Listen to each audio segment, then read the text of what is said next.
कहता हूँ, वही गहराई भगवान के रहस्यों को जान सकता है, गहराई तक पहुँच सकता है। अन्यथा लोग ऊपर से कथा सुनते हैं, कथा याद हो जाते हैं, जीवन वैसे बना रहता है। और जितने अधिक भगवान का एक सिद्धांत है और संसार का भी एक सिद्धांत है। संसार से दूर जाओगे तब संसार को समझ पाओगे, संसार को जान पाओगे। संसार में बैठे रहो, संसार के भोगों को भोगते रहो तो तुम कभी भी इस संसार को जान नहीं सकते हो ये संसार क्या चीज है, ये संसार क्या है। और उसी तरह भगवान ने संसार में डूबे रहोगे तो संसार को नहीं जान पाओगे, संसार से अलग होकर संसार को समझ सकते हो। वही भगवान की बात आती है। तो भगवान से दूर रहोगे तो भगवान को समझ नहीं पाओगे। संसार से दूर रहो तब संसार को जानोगे और भगवान में डूब जाओगे तब भगवान को जानोगे। और होता अलग है। संसार में डूबकर संसार को जानने का प्रयास करते हैं तो कुछ जान नहीं पाते हैं, और भगवान से अलग रह करके भगवान को जानने का प्रयास करते हैं तो कुछ जान नहीं पाते हैं। जो भगत कृष्ण कृष्ण करते करते राधे राधे जपते जपते भगवान की भक्ति में डूब गया है वही भगवान को जान सकता है। और जो संसार के अनेक थपेड़ों से दुखी होकर के विराट देह धारण करके संसार से अलग होकर बैठ गया है वो अपनी आंखों से संसार को जान सकता है, संसार को देख सकता है।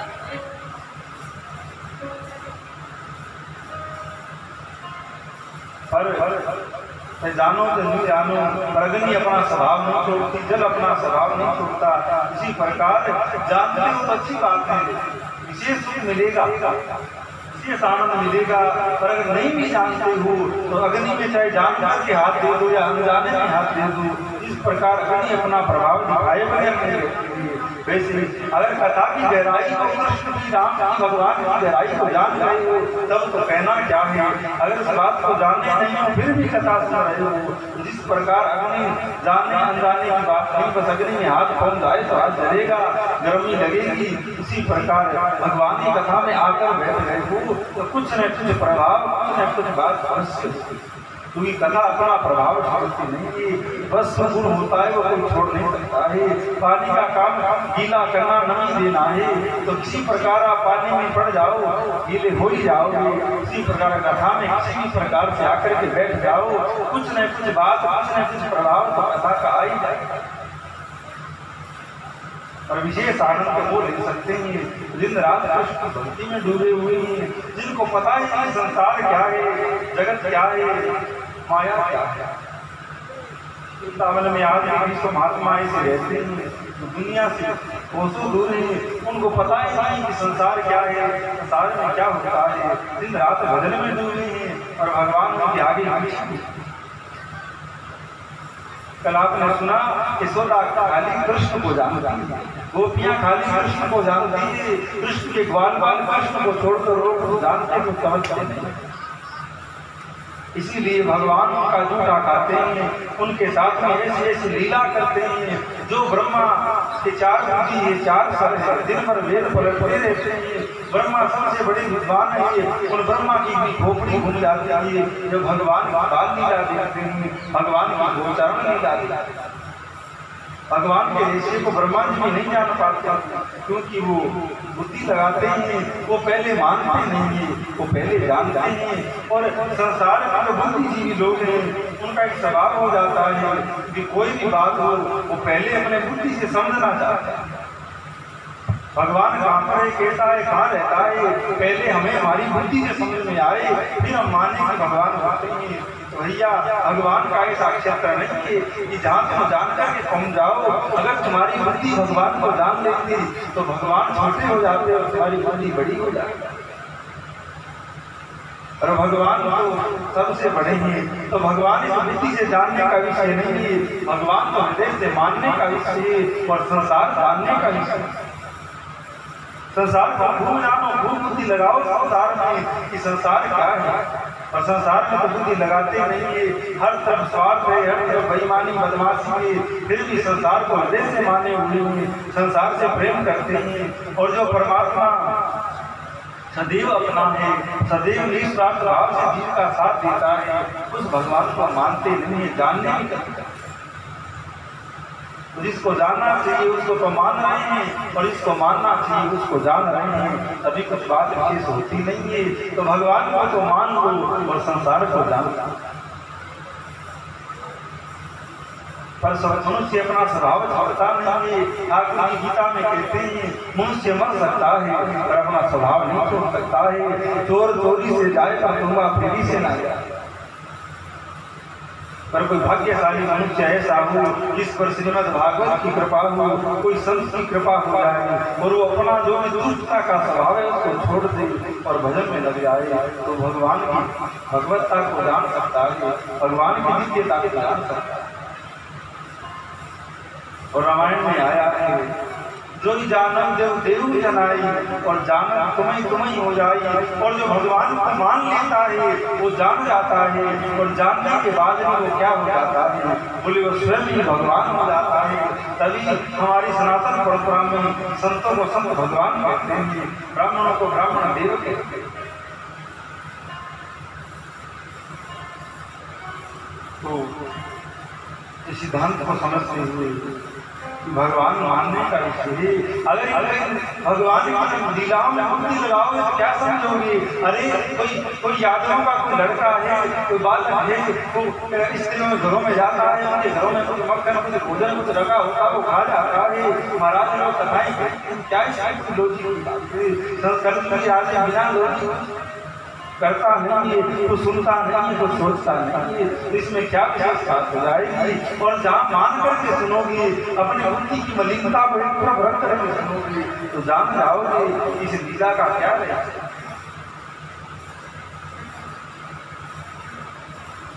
और जिस लीला को ब्रह्मा जी बुद्धि लगाकर नहीं समझ पाएंगे उसको बुद्धि लगाकर हम आप क्या समझ पाएंगे। इस ब्रह्मा ने पूरा संसार बनाया, पूरी सृष्टि बनाई, कहीं से कुछ सामान नहीं लिया कि धागा लेकर कपड़ा बनाया हो, सोना लेकर आभूषण बनाए हो, या मिट्टी लेकर मटका बनाया हो, ऐसा नहीं। ब्रह्मा जी ने बिना कुछ होते हुए पूरे संसार को बना दिया। ऐसे दिव्य ब्रह्मा जी ने जब भगवान ब्रह्म की लीला नहीं समझ पाए तो हम आप क्या समझेंगे। इसीलिए अपने जानने के स्वभाव को संसार में छोड़ करके और मानने के स्वभाव को कथा में लेकर बैठे हैं तो विशेष लाभ है। और आज तक यही तो करते रहे, आज तक यही तो होता रहा कि अपना जो स्वभाव है वो कथा में लेकर बैठे रहे और जानने का प्रयास किया। भगवान की लीलाओं में बुद्धि लगा करके कुछ विशेष कोई बुद्धि की सामने पाने का प्रयास किया और कुछ मिला नहीं। युग युग बीत गए, जन्म जन्म बीत गए, एक समाज विशेष भगवान से दूर रहा, वर्तित रहा वो समाज बुद्धि प्रधान समाज, तरक करने वाला जो समाज जो भगवान से दूर रहा, और जो भावुक समाज है जो हर बात को स्वीकार कर लेता है उस समाज ने भगवान को प्राप्त किया, भगवान के आनंद को प्राप्त किया, भगवान की दिव्यता को प्राप्त किया। और उस दिव्यता के द्वारा इस बुद्धि समाज को विशेषों बार चुनौतियाँ देनी और 20 बार इसमें चमत्कार कर देने। आज का वैज्ञानिक सिद्ध हो जाते घूम रहे हैं, प्रभात समझ में नहीं आ रही कि क्या मामला। तो कहने का एक ही भाव है, बस भगवान को मान लो, चाहे बात कितनी झूठी कितनी सच्ची कैसे हो, भगवान की बात है तो तुरंत स्वीकार कर। पर भगवान की बात को मानते नहीं और संसार की झूठी से दूसरी बात को स्वीकार करके उस पर चले जाते हैं, उस पर मनन करते हैं, चिंतन करते हैं। और भगवान की बात अवश्य में उपलब्ध होती है, उधर हम ध्यान नहीं देते। कल या परसों साहित्य में कही भागवत जीवन है, साथ में समझने वाली बात नहीं कि बड़े बड़े महात्माओं ने पूरा जीवन झोंक दिया है भागवत के श्लोक के बारे में जानने के विषय में, पर आज पूर्ण हो गई। अरे जान का तो चार तक आपने जो कथा सुनी वो योग्यता की कथा था, पूरा जीवन लगा तो 4 दिन की कथा सुन करके वैसा जीवन बनाने में तब आगे के 3 दिनों की कथा समझ में आती है। मात्र ये 7 दिन की बात है, ये पूरे जीवन की बात है, क्योंकि जीवन भी 7 दिनों में होता है। 7 बारों से आगे आप बार नहीं होता है तो जीवन 7 दिनों का होता है। तो जो 4 दिन की 7 दिनों की कथा में जो 4 दिन की कथा है वो तो योग्यता पात्रता देने के लिए है। और जब पात्र तैयार हो जाता है, बर्तन तैयार हो जाता है, तो कई प्रसाद खीर बट रही हो तो पात्र में खीर डाल लो, कोई और अन्य प्रसाद बट रहा हो तो खीर पात्र में डाल कर इसको पान करो और उसका रसास्वादन करो। तो जाप की कथा से तो मन को पात्र बनाना है, मन को बर्तन बनाना है, और उसके बाद में कृष्ण कथा रूपी, कृष्ण लीला रूपी दिव्य अमृत में खीर को उसमें डाल करके पान करना है और उस खीर का रसास्वादन करना है। और मनुष्य को भगवान के स्वाद पड़ा नहीं है, भगवान के साथ को कुछ पड़ा नहीं है, सबको विषय का सुख चाहिए। हजारों बार हजारों योनियों में संसार के विषय का सुख लिया, खूब नींद ली, खूब भोजन किया, खूब अन्य अन्य विषयों का भोग किया, और क्या हुआ? आज तक भोग भूखे ही पड़े रहे। अब रोज सोते हो पर रोज नींद होने परेशान करती है, रोज खाते हो पर रोज शाम से फिर भूख लगा, क्योंकि अभी तक संसार का विषय, संसार कहीं कहीं चले जाइए अपूर्णता देगा, अधूरापन देगा, खालीपन देगा, अभाव देगा। और भगवान से किसी भी प्रकार से जुड़ जाइए, भगवान की बात में कहीं भी चले जाइए, आपको पूर्णता मिलेगी, आपको समानता मिलेगी, आपको दिव्य संतुष्टि मिलेगी। एक संत श्री संपूर्णानंद महाराज वो कहा करते, संसार जिसको भी मिला है अधूरा मिला है, आधा मिला है, कम मिला है, और भगवान आज तक जिस किसी को मिले हैं पूरे के पूरे साबुत के साबुत मिलेंगे, ऐसा नहीं आधे मिले और आधे नहीं मिलेंगे। अब देखिए आप बैठे हो सामने, पास धन बहुत है, शरीर में अनेक बीमारी आ गई है, किसी के शरीर में बीमारी नहीं है तो खाने को नहीं है, महाराज जाड़ है तो दाना नहीं है, दाना है तो जाड़, रोटी दाल की ऐसी व्यवस्था है, डॉक्टरों ने घी दूध के लिए मना कर दिया, और किसी के पेट में कोई बीमारी नहीं है उसको महाराज खाए नहीं मिल रही, लस्सी तक नहीं मिल रही।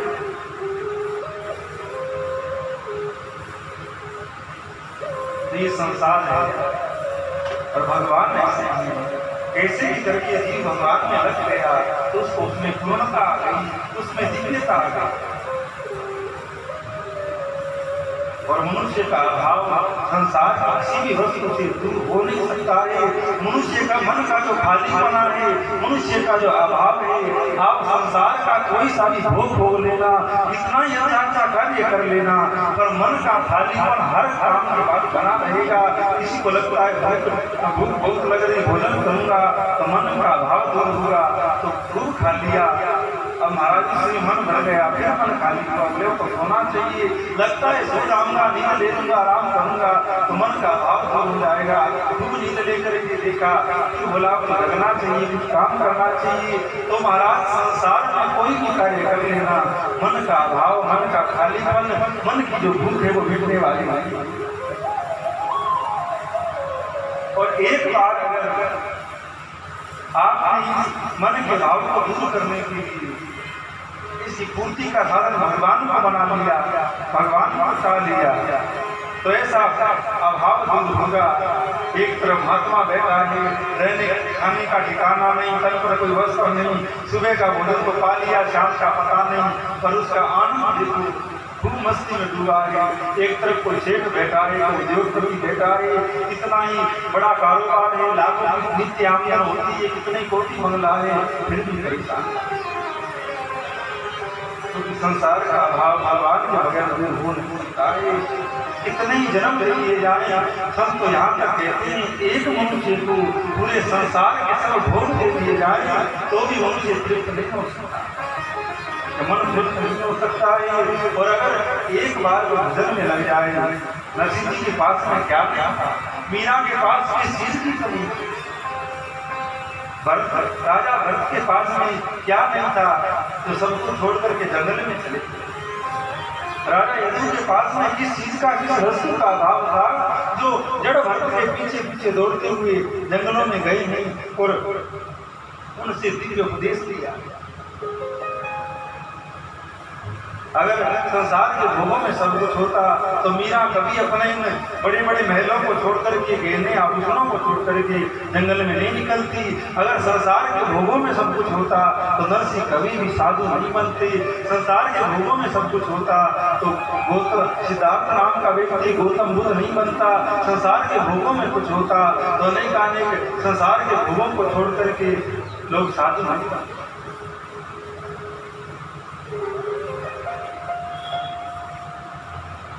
संत लोग आते हैं, जो आनंद फकीरी में है, जो आनंद त्याग में है, वो आनंद किसी वस्तु को ग्रहण करने में है।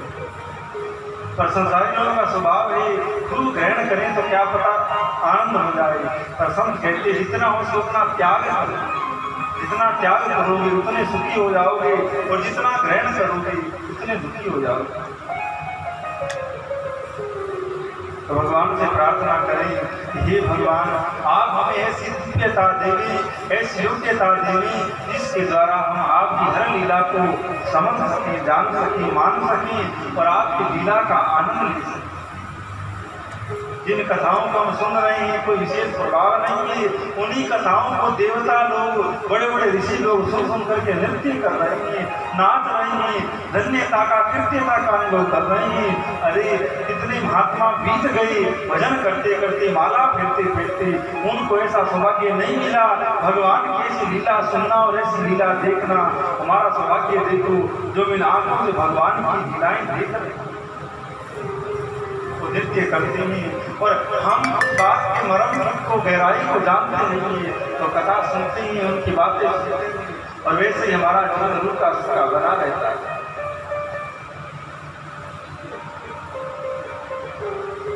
तो कल आप सुन रहे थे बाल कृष्ण भगवान क्या करते हैं, सोनकादि को 6 प्रश्न किए थे, ध्यान देकर सुनिएगा। सोनकादि को 6 प्रश्न किए थे कि भगवान संसार में क्यों आते हैं।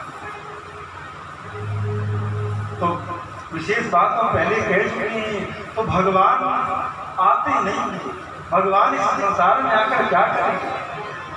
क्या उनका वैकुंठ संसार से कम सुंदर है? क्या संसार से कम दिव्य है जो भगवान संसार में आए?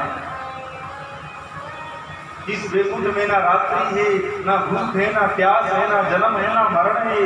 उस वैकुंठ में दिव्यता है, उस गोलोक में दिव्यता है। भगवान दिव्य अपने लोक को छोड़कर मृत्यु लोक में क्यों आएंगे? संत कहते हैं वो तो नहीं आता, वो तो नहीं आना चाहता, पर भगत आ जाते हैं तो उसको भी खींच लेते हैं, उसको भी बुला लेते हैं कि हे भगवान हम संसार में आए हैं तो तुमको भी हमें हमारे बीच में हमें लेने के लिए आना पड़ेगा। तो भगवान अपने दिव्य धाम को छोड़ करके यहाँ पर आते हैं और यहाँ पर लीला करते हैं।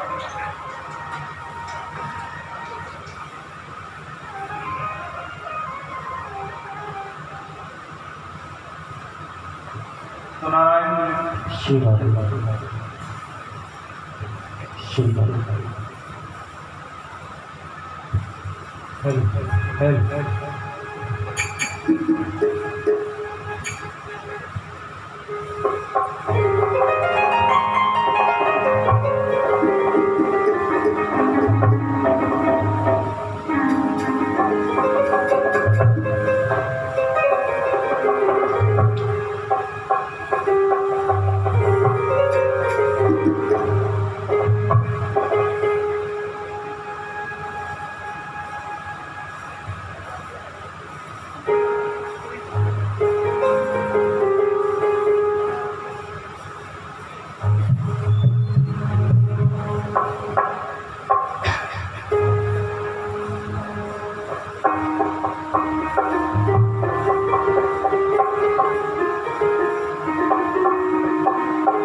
जिसकी नैया शाम भरोसे, जिसकी नैया शाम भरोसे, जिसकी नैया शाम भरोसे, जिसकी नैया शाम भरोसे,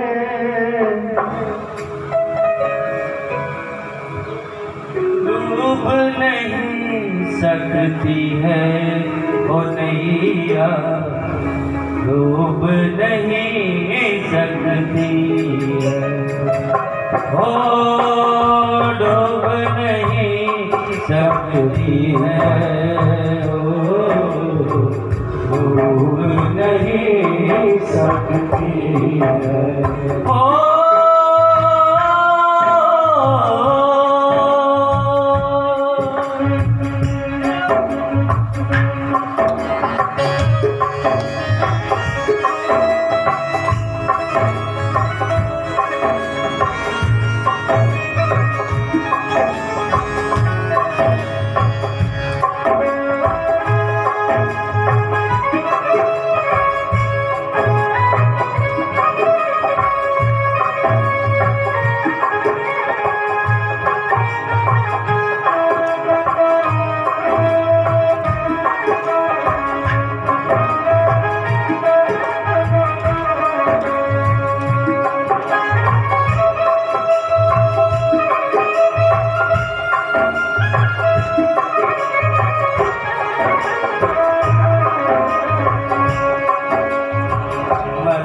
घबराना तू,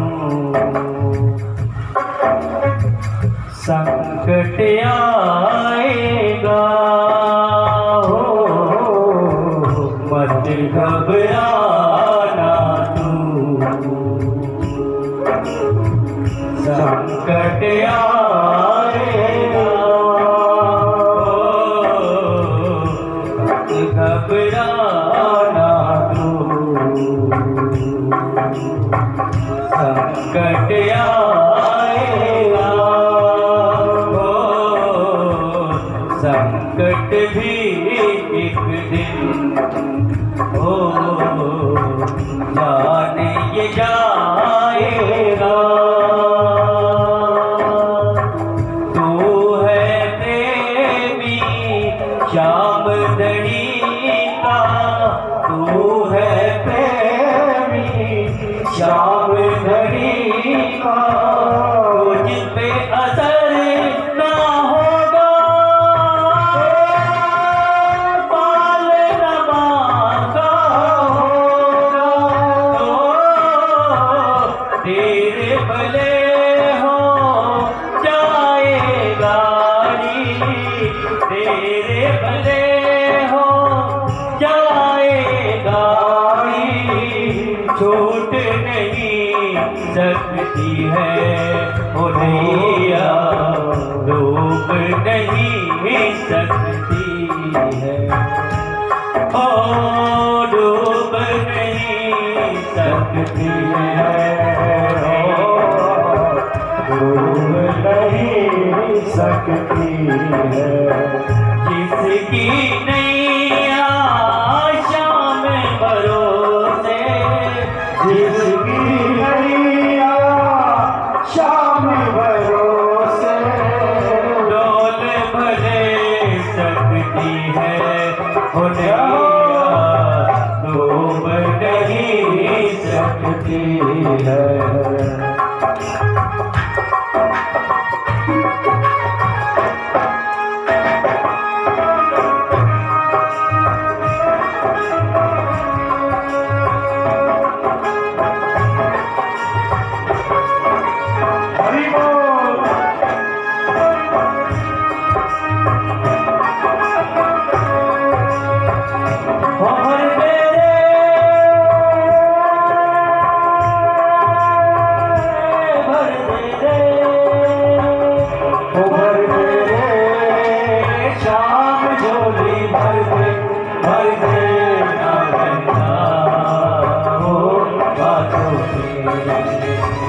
होना मिलता हो बातों में।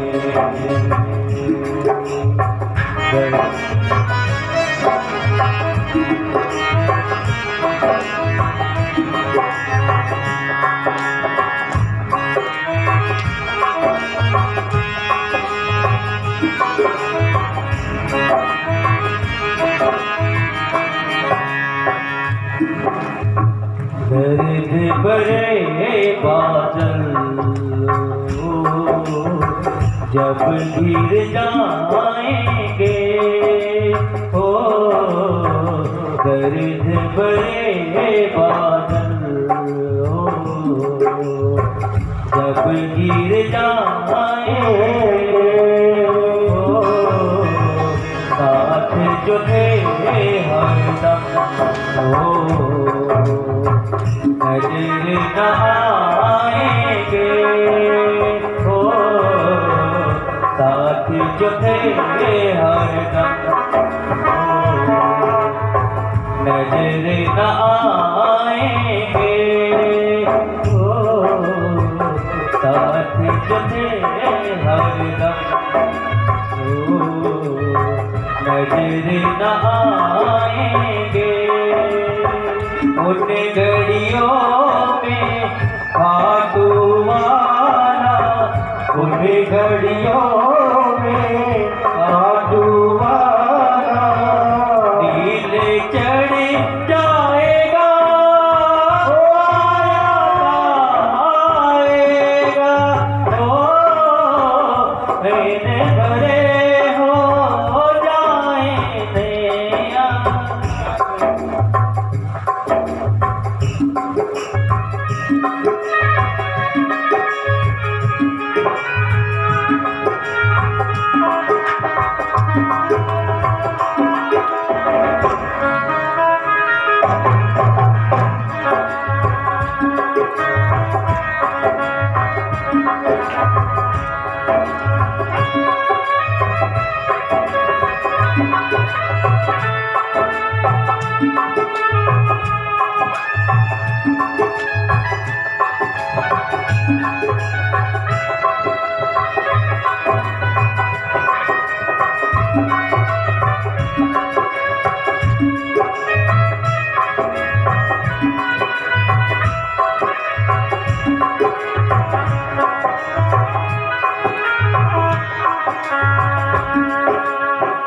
इनकी कृपा होगी हो जीवन महकेगा हो, इनकी कृपा होगी हो जीवन महकेगा हो सुना है घर तेरा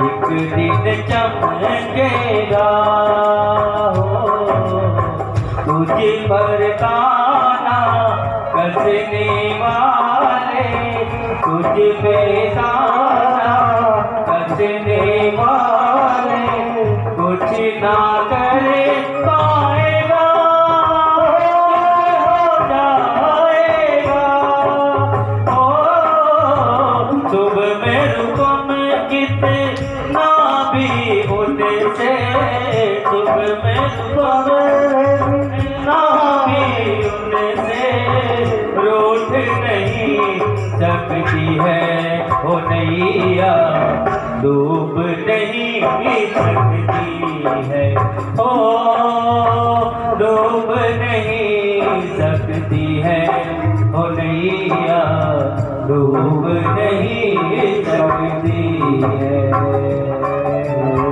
जिसकी नैया शाम भरोसे, जिसकी नैया शाम भरोसे डोल भले सकती है हो नैया, डूब नहीं सकती है हो डोल भले सकती है हो नैया, डूब नहीं सकती है। श्री वृंदावन बिहारी लाल की जय हो जय श्री राम जय हो जय श्री राम। तो श्री सुखदेव जी वर्णन करते हैं परीक्षित जो कृष्ण कथा है, जो कृष्ण लीला है, उसको श्रवण करने का हर व्यक्ति अधिकारी नहीं है। तो कृष्ण कथा कौन कह सकता है? कौन सुन सकता है? बोले जिसके जीवन का केवल उद्देश्य माता श्री कृष्ण हो, कोई कथा कह सकता है, वही सुन सकता है। बाकी कहने सुनने में दुनिया लगी हुई है, न वक्ता को कुछ प्राप्त हो रहा है, न श्रोता को कुछ प्राप्त हो रहा है। तो परीक्षित जी सुखदेव जी वर्णन करते हुए परीक्षित जी को सुनाते हैं कि भगवान उच्चारण करने जाते हैं। नोला गैयानंद बाबा की है, अनेकानेक वर्ण की गायें हैं, ठाकुर जी लेकर के वृंदावन से निकलते हैं, सब गायों के बीच में वाले कहते हैं कन्हैया तो गैया उनके आगे चला गया, क्योंकि जो गैया चलती है गैयाओं की धूल उठती है और धूल जब तेरे ऊपर पड़ जाती है तो तू वैसे ही काला है और धूमिल हो जाता है। ठाकुर जी कहते हैं मैं गैया के पीछे इसलिए चलता हूँ, गैया की चरण दूर करके मेरी ऊपर गिरती है तो मैं पावन हो जाता हूँ, पवित्र हो जाता हूँ। और भगवान गायों के प्रति विशेष भक्ति दिखाते हुए गुरुचारण करते हैं कि दिव्य यमुना का पुण्य है। यमुना जी में अनेकानेक कमल खिले रहते हैं, अनेकानेक जलचर जीव उसमें विचरण करते हैं और भगवान जाकर के गैयाओं को छोड़ देते हैं। गैया उस वृंदावन के वन की सुंदर हरी घास चलती है और ठाकुर जी कभी बाल बालों संग यमुना में स्नान करते हैं, कभी यमुना के तट पर खड़ा करते हैं और जब खेल करके थक जाते भूख लग जाती तो सब बाल बाल एक जगह बैठ करके वन भोज करते हैं। अनेकानेक संतों ने बड़ी सुंदर सी लीला का वर्णन किया है कि ठाकुर जी वन भोज करते, सबरे बाल बाल अपने अपने घर से कुछ न कुछ भोजन की सामग्री लेके आते और ठाकुर जी की मैया भी सुंदर सुंदर पकवान बना करके कन्हैया के संग भेज देती कि तेरे को जब ही भूख लगे तो पा लिया कर। ठाकुर जी जब भोजन करने बैठते तो सबको बांट करके पाते और जो लेके आते हैं वो स्वयं पाते। और कल आपने सुना कि जितने ब्रजवासी हैं सबको कृष्ण सुख की ही लालसा है। भगवान की प्राप्ति किसको होती है? जो भगवान के सुख का विचार करे, नहीं खुद के सुख का विचार करे। संसार का कोई कार्य होता है तो मनुष्य पहले खुद के सुख का विचार करता है, उसके बाद दूसरे का कोई विचार आता है। और भगवान के जितने भक्त हैं वो केवल और केवल भगवान के सुख का ही विचार करते हैं। तभी तो कहाँ तो परमात्मा और कहाँ ये जीव और भगवान उनके जैसे ही बनकर आते हैं और उनके साथ में लीला करते हैं। सुखदेव जी कहते हैं परीक्षित ये भगवान आता नहीं है, इस भगवान को ऊपर से बुलाया जाता है, खींचा जाता है। परीक्षित कहते हैं महाराज इतना सामर्थ्य किसमें आ गया जो वैकुंठवासी नारायण गोलोकवासी श्री कृष्ण साकेत निवासी श्री राम को खींचकर धरती पर ले आए?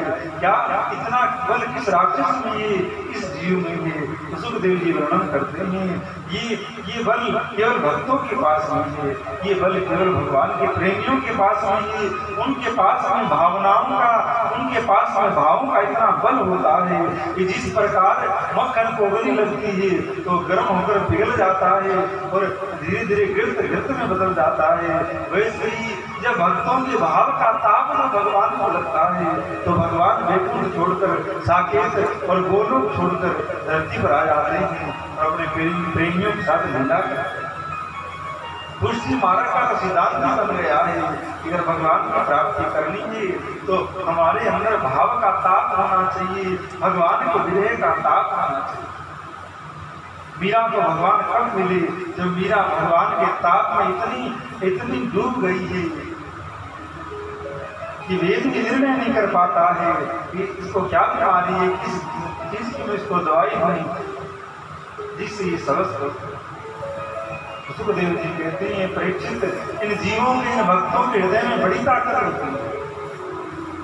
बार बार कोई भी नाम जब लिया जाए तो उस नाम में बड़ी शक्ति और सिद्धि आ जाती है। ऐसे ऐसे सिद्ध तांत्रिक हुए जो एक शब्द किसी ने कै जपा, किसी ने बै जपा, किसी ने डै जपा और जब तक सिद्ध हो गए, क्योंकि मन में बड़ी शक्ति और बारंबार कोई बात मन करता है तो हर चीज की मन पर रेख रहती है। तो भक्त लोग मंत्र जपते हैं, मंत्र जपते जपते वो मंत्राकार मन हो जाता है, तो उस नाम में शक्ति आ जाती है।